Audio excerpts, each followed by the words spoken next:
હાલો મિત્રો, જય શ્રી કૃષ્ણ. પાછો આવી ગયો છું તમારા માટે નાની વાર્તા લઈ, અને એમાં નાનો સંદેશ પણ હશે. આજની વાર્તામાં વાર્તા એવી છે, ગામમાં બે મિત્ર હતા. એક દિવસ બે મજાકે વળગી ગયા કે હાલો આજે આપણે છે ને ગામને થોડુંક હસી મજાક કરીએ, બીવડાવે અને હસી મજાક થોડી મસ્તી થઈ જાય. આ વાર્તા તમે જ્યારે 7મું ધોરણ રહેશો ને, ભણતા હશો ને ત્યારે પણ આવેલી છે. લગભગ આ વાર્તા બધાએ સાંભળેલી જ હશે. તો વાર્તા એવી છે કે બેને મિત્રો હસી મજાક કરતા હતા કે હાલો ગામમાં એક હસી મજાકનું કરીએ. એટલે શું કર્યું, બંને મિત્રો બોલવા માંગ્યો, સિંહ આવ્યો, સિંહ આવ્યો, સિંહ આવ્યો, સિંહ આવ્યો. એટલે વાળણ કરતો હતો એ વાળણ પોતાની દાઢી મૂકીને આવ્યો, દરજી સીવતો હતો તો દરજી કામ મૂકીને આવ્યો, વેપારી વેપાર કરતો હતો. આખું ગામ આવી ગયું કે ભાઈ ગામમાં તો સિંહ આવી ગયો, સિંહ આવી ગયો, સિંહ આવી ગયો. તો કેવું થયું, ગામ લોકો આવ્યા જ્યાંથી અવાજ આવતો હતો ત્યાંથી કે સિંહ આવ્યો, સિંહ આવ્યો.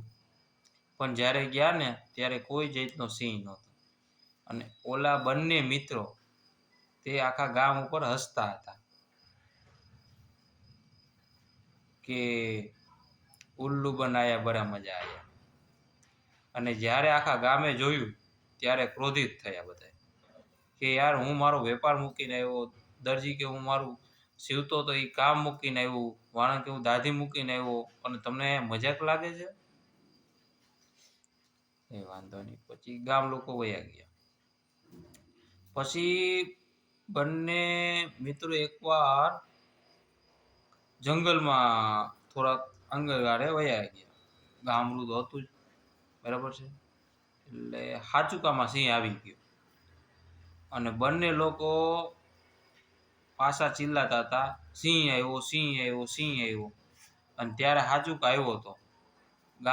ગામવાળાનો અવાજ પણ સંભળાતો હતો, પણ ગામ એક પણ વ્યક્તિ ન ગયું.